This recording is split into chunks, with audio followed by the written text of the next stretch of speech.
Di awal cerita, seorang wanita bernama Xiao tampak terikat pada sebuah pohon di tengah hutan belantara. Ia tampak ketakutan, namun tetap waspada. Tak lama kemudian, seekor siluman kadal yang buas muncul dari balik semak-semak, mengincarnya sebagai mangsa. Siluman itu melompat ke arahnya dengan gigi tajam yang siap mencabik, tetapi Xiao Xiao dengan sigap menghindar. Tepat saat siluman itu bersiap menyerang lagi, Xiao Xiao berteriak memanggil ayahnya. Dari balik pepohonan, seorang pria tua muncul dengan cepat menebas tali yang mengikat Xiao Xiao. Ternyata, ini adalah bagian dari rencana mereka untuk menjebak siluman tersebut. Dalam sekejap, sekelompok pemanah muncul dari berbagai sudut, siap menembakkan panah ke arah siluman. Namun, sesuatu yang tak terduga terjadi. Tali pengikat jebakan tiba-tiba putus, membuat siluman kadal itu terlepas dan mengamuk. Ia menerjang dengan liar, menciptakan kekacauan di antara para pemburu. Saat Xiao Xiao terjebak dan hampir diterkam oleh siluman, ayahnya melompat ke arahnya, mendorongnya ke tempat aman. Namun, pengorbanannya berujung tragis. Siluman itu berhasil mencengkeram sang ayah dan keduanya jatuh ke dalam jurang yang dalam. Xiao Xiao menjerit, menyaksikan ayahnya menghilang dalam kegelapan tanpa daya. Adegan beralih ke sebuah perjalanan panjang yang dipimpin oleh seorang biksu suci.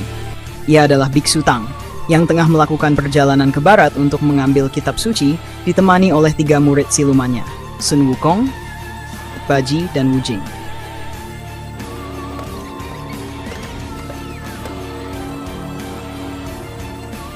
Mereka tiba di sebuah desa misterius yang dikenal sebagai desa tanpa batas. Namun, belum sempat mereka beristirahat, sekelompok penduduk desa langsung menghadang mereka dengan senjata terhunus. Ternyata, pemimpin desa tersebut adalah Xiao Xiao, yang sejak kematian ayahnya bertekad untuk menjaga desanya dari ancaman siluman. Biksu Tang memperkenalkan diri sebagai seorang biksu dari dinasti Tang Timur yang sedang dalam perjalanan suci. Ia meminta izin untuk singgah sebentar dan meminta makanan bagi rombongannya. Namun, Xiao Xiao dengan tegas menolak. "Kalian semua siluman. Jika tidak pergi sekarang, kami akan memanah kalian," serunya. Mendengar ancaman itu, Wu Jing merasa tersinggung. "Silakan panah aku kalau berani," tantangnya.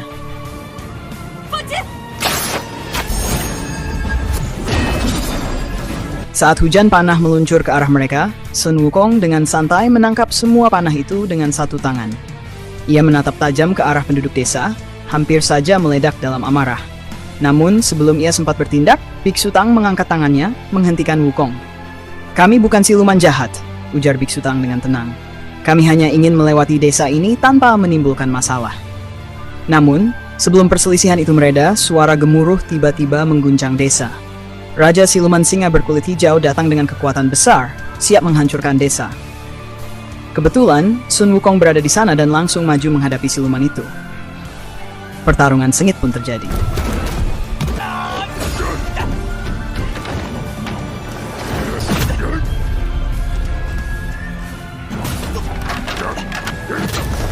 Setelah pertempuran yang epik, Sun Wukong berhasil mengalahkan Raja Siluman Singa berkulit hijau. Kemenangan itu membuat para penduduk desa akhirnya menerima mereka dengan baik. Sebagai ungkapan terima kasih, mereka menyajikan makanan yang melimpah. Namun, Biksu Tang tidak makan dan hanya mengucapkan Amitabha berulang kali, karena makanan yang disajikan adalah daging. Sun Wukong, yang setia pada gurunya, juga menolak makan. Sementara itu, Baji dan Wu Jing menikmati hidangan dengan lahap. Kegelisahan menyemuti hati Biksu Tang yang kemudian bertanya kepada Xiao Xiao tentang tempat ini dan kejadian yang sebenarnya. Sebelum Xiao Xiao sempat menjawab, seorang pria tua di sudut ruangan mulai berbicara. Pria tua itu mengungkapkan bahwa tempat ini bernama Gunung Shituo dan mereka adalah klan Shituo. Dahulu, mereka hidup damai dengan bercocok tanam dan berburu. Tetapi 3 tahun terakhir, semuanya berubah. Hewan-hewan buruan mereka berubah menjadi monster ganas yang kini malah memangsa mereka. Banyak yang dimangsa hidup-hidup, sementara yang lain ditangkap untuk dijadikan makanan saat para siluman lapar. Semua ini terjadi karena keberadaan 3 raja siluman yang menguasai wilayah itu. Siluman yang tadi mereka lawan adalah salah satu dari mereka. Raja Singa berkulit hijau yang ganas. Selain itu, ada siluman gajah putih yang terkenal brutal. Dialah yang menculik kakak Xiao Xiao. Namun ada satu lagi raja yang tak pernah mereka temui.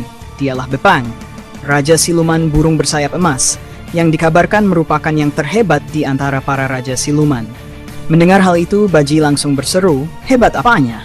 Palingan dia tunggangan salah satu dewa di langit." Namun pria tua itu membantah, "Siluman ini sangat kuat.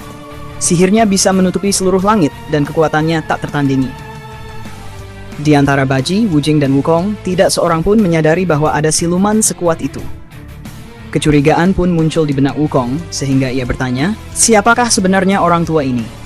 Menyadari bahwa Wukong tak bisa ditipu, akhirnya orang tua tersebut mengungkapkan wujud aslinya. Ternyata ia adalah Tai Bai, utusan dari Istana Langit. Ia pun menjelaskan bahwa ribuan prajurit langit saja tidak cukup untuk mengalahkan Raja Siluman burung bersayap emas itu. Tai Bai diridhoi untuk turun ke dunia dan merancang skenario demi meminta bantuan Wukong. Namun, ketika Tai Bai memohon bantuan kepada Wukong, sang pahlawan menolak dengan tegas. Saat Tai Bai meminta pertolongan kepada Biksu Tang, sang biksu pun menyatakan, "Aku tidak takut pada siluman, sebab aku telah berserah diri kepada Buddha. Namun, aku tak memiliki kekuatan, aku hanya dijaga oleh ketiga muridku, dan aku tak tega memaksa mereka untuk bertindak di luar tugas mereka." Dengan keterbatasan itu, Tai Bai hanya mampu melaporkan kejadian ini kepada Kaisar Yu di Istana Langit. Ia pamit meninggalkan tempat itu sambil memperingatkan penduduk desa yang tersisa. Dalam beberapa hari, pertemuan ribuan siluman akan terjadi di sini. Peringatannya menggema, menambah ketakutan di antara penduduk. Setelah kepergian Tai Bai, Xiao Xiao yang telah putus asa pun kembali memohon pertolongan. Tanpa kehadiran Wukong, ia yakin tak ada lagi yang mampu melindungi mereka dari ancaman yang terus mendekat. Dengan penuh harap, ia bersujud, memohon belas kasih dan pertolongan dari siapapun yang masih tersisa. Adegan berganti, kini memperlihatkan Raja Siluman Singa berkulit hijau yang tampak murka.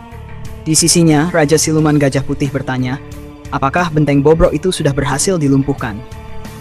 Dengan wajah penuh kemarahan, Raja Siluman Singa berkulit hijau menceritakan kejadian yang dialaminya. Benteng bobrok itu kini tak lagi penting. Yang lebih utama adalah bahwa Biksu Tang kini berada di sana. Kedengarannya pernyataan itu membuat Raja Siluman Gajah Putih terkejut. Kemudian adegan berpindah lagi. Terlihat Biksu Tang memberi kesempatan kepada para siluman untuk memutuskan sendiri nasib mereka. Ia tidak berniat memaksa mereka untuk membantu penduduk desa yang tersisa.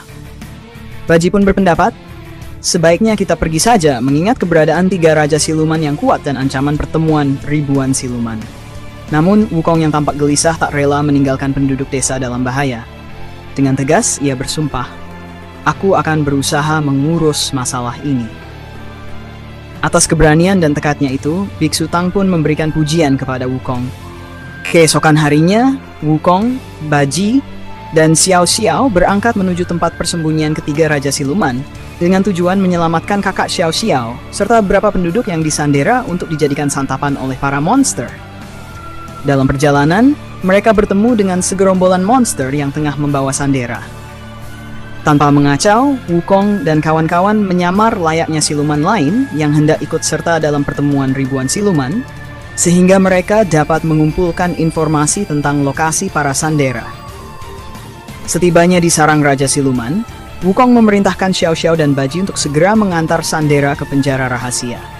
Sementara itu, Wukong mendekati ketua kelompok monster dan, dengan berpura-pura ramah, menawarkan agar sang monster mempersembahkan sesuatu untuk ketiga Raja Siluman.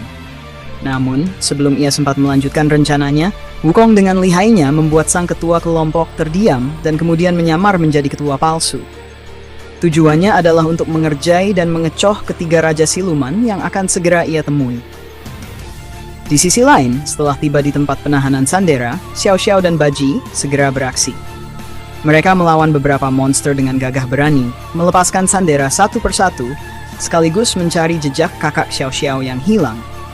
Sementara pertempuran berlangsung, Wukong yang telah berhasil mengubah wujud dengan sempurna segera melaju ke markas tiga Raja Siluman. Wukong pun tiba di hadapan para Raja Siluman dengan senyum licik di wajahnya. Dengan pura-pura santai, ia berkata, "Tadi aku bertemu Sun Wukong, tepat 3 mil dari gua kalian.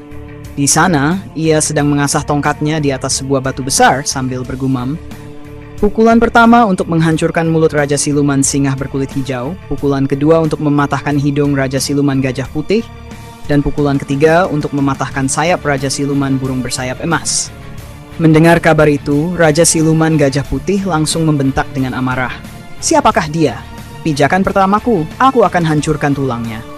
Namun Raja Siluman Singa berkulit hijau menenangkan, jangan terburu-buru, kera itu memang licik, kita sebaiknya tidak langsung menghampirinya.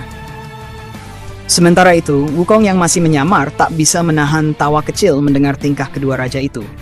Namun, keraguan mulai menghinggapi Raja Siluman Singa berkulit hijau. Bagaimana bisa ketua kelompok monster itu tahu tentang Sun Wukong? Bukankah hanya Raja Siluman Gajah Putih yang pernah mendengar cerita itu? Keraguan itu memicu tindakan cepat.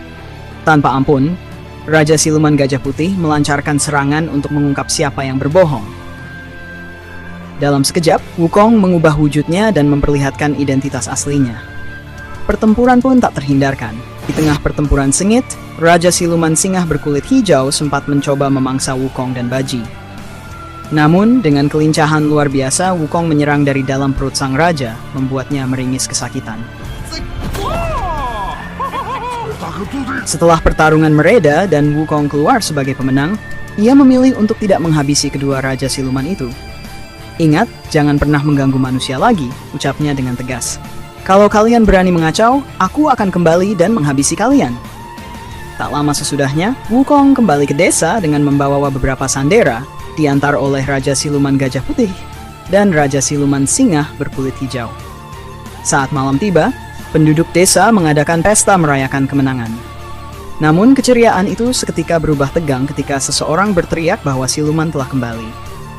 Wukong segera menghampiri kerumunan dengan sikap siap bertarung. Namun kedua Raja Siluman itu menenangkan situasi. Raja Siluman Singa berkulit hijau berkata, "Tidak, King Monkey, jangan marah. Kami tidak datang untuk membuat kekacauan, kami hadir untuk mengundang Biksu Tang bertemu dengan saudara kami yang sangat menghormati Biksu Tang." Mendengar itu, Wukong menyadari maksud sebenarnya. Para siluman ingin bertobat dan meminta pencerahan. Meskipun Biksu Tang beralasan bahwa malam sudah larut dan waktunya terbatas, Wukong pun menyarankan agar ia sendiri yang mewakili undangan tersebut. Akhirnya, Wukong pergi bersama kedua Raja Siluman itu. Sesampainya di tempat pertemuan, ia disambut hangat oleh Raja Siluman Burung Bersayap Emas. Wukong pun berkomentar, Raja Siluman Burung di sini tampak berbeda, jauh lebih terhormat daripada kedua Raja Siluman lainnya. Raja Siluman Burung Bersayap Emas memulai pembicaraan. Sepertinya kau sangat menderita akibat perjalanan ke barat ini.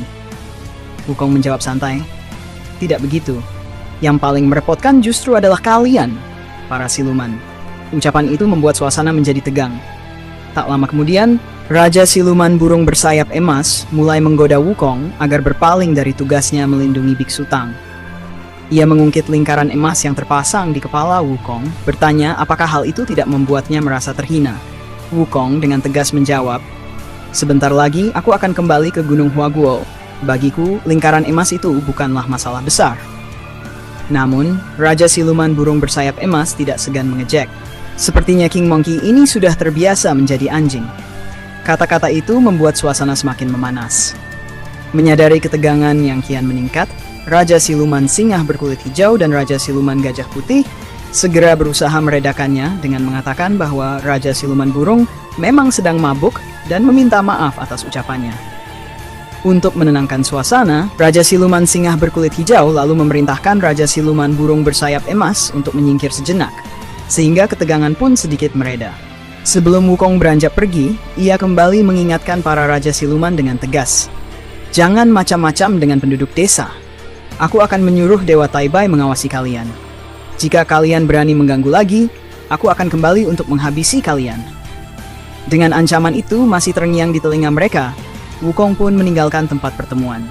Sesampainya di desa, Wukong disambut oleh pemandangan yang memilukan. Hampir seluruh penduduk desa telah tewas.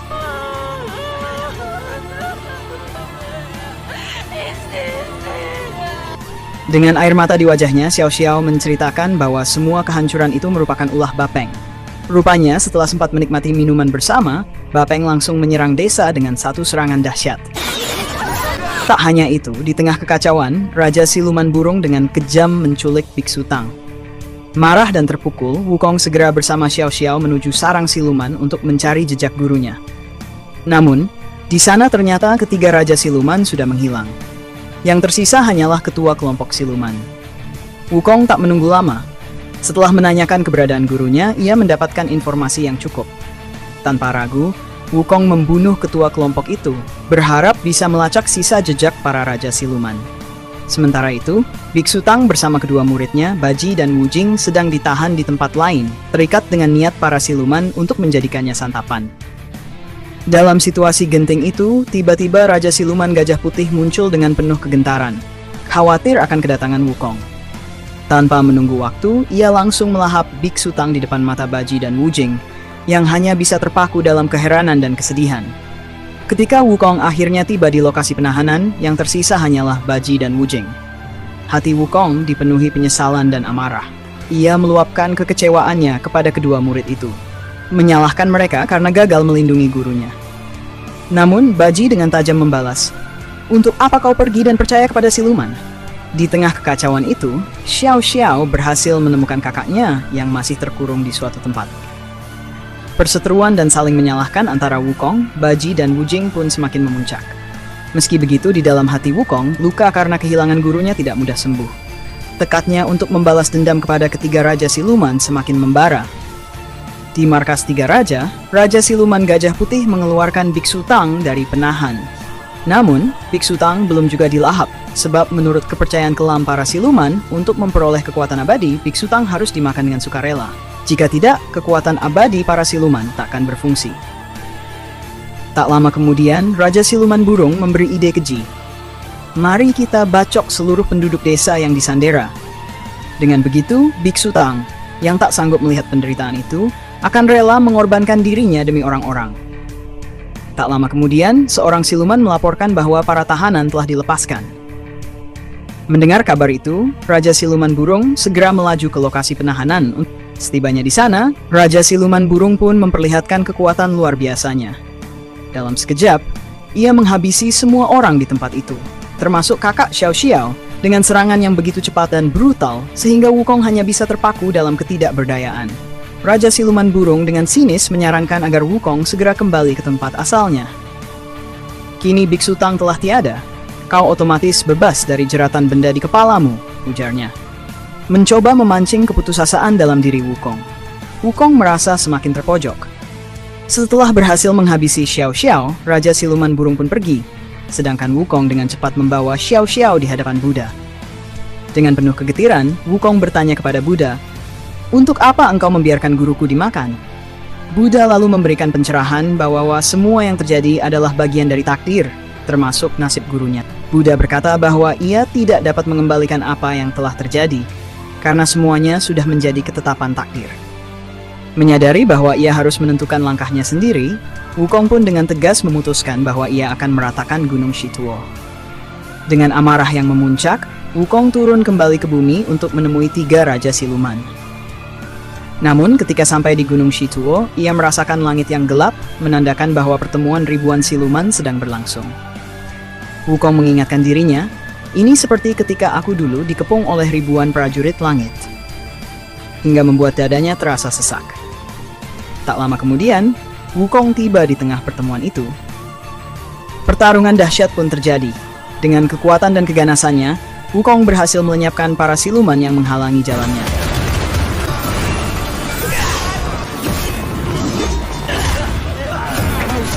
Namun, di tengah kacauan, Raja Siluman Singa berkulit hijau dan Raja Siluman Gajah Putih muncul untuk menghadangnya. Sebelum pertarungan antara mereka pun pecah, Wu Jing dan Baji tiba, sementara ia sendiri akan mencari Raja Siluman Burung. Di sisi lain, Raja Siluman Burung sedang bersama Biksu Tang. Dalam percakapan penuh ironi, Raja Siluman Burung membuat finah bahwa manusia adalah busuk, bahwa manusia membunuh dan memakan hewan, sehingga kini siluman pun dibalik harus memakan manusia. Biksu Tang dengan tenang menjawab bahwa hal tersebut hanyalah sebuah obsesi, dan hanya orang yang telah mendapatkan pencerahan yang mampu menghilangkan obsesi semacam itu. Tak puas, Raja Siluman Burung kemudian bertanya, akankah Biksu Tang melepaskan obsesi itu dengan rela dimakan agar semua manusia bisa selamat? Di situ, Raja Siluman Burung mulai membujuk Biksu Tang untuk sukarela dimakan, demi agar Raja Siluman Burung memperoleh kekuatan abadi. Namun, tidak lama kemudian, Wukong tiba dan mengacaukan rencana jahat itu. Wukong sangat terkejut melihat gurunya masih hidup. Sedangkan kemarahan Raja Siluman Burung semakin memuncak karena rencananya gagal. Lalu ia langsung menyerang Wukong. Kekuatan Raja Siluman Burung sangat dahsyat. Bahkan Wukong pun kesulitan melawannya. Saat Wukong sudah terjebak, Raja Siluman Burung mengancam akan menghabisi dirinya. Tak ingin Wukong mati, Biksu Tang akhirnya bersedia untuk dimakan oleh Raja Siluman Burung. Namun, ketika Wukong yang sedang terbaring lemah melihat gurunya dilahap di depan matanya, amarahnya pun meledak tanpa batas. Dengan kekuatan yang tiba-tiba mengalir deras, Wukong berubah menjadi sosok raksasa, jauh lebih besar dari Raja Siluman Burung, dan dengan segenap kekuatannya ia menghajarnya. Saat Wukong hendak menghabisi Raja Siluman Burung, tiba-tiba Buddha turun. Buddha pun berkata bahwa semua ini adalah rintangan yang harus mereka lewati. Ia mengingatkan bahwa Wukong, yang kini telah mendapatkan pencerahan dan tidak lagi terikat oleh kalung emas di kepalanya, telah sepenuhnya bersih dari sifat buruknya. Wukong tidak lagi seperti dulu. Ia tidak lagi terpaksa menjalani tugas karena beban kutukan itu, melainkan telah menjadi sosok yang benar-benar baik. Buddha mengingatkan agar ke depan Wukong tidak lagi angkuh dan congkak dalam menggunakan kekuatannya. Setelah mengucapkan kata-kata bijak itu, Buddha menghilang bersama Raja Siluman Burung. Di akhir film, Wukong dan rekan-rekannya kembali melanjutkan perjalanan ke barat untuk mengambil kitab suci, mengakhiri kisah penuh perjuangan dan pengorbanan yang telah mereka lalui. Film pun berakhir.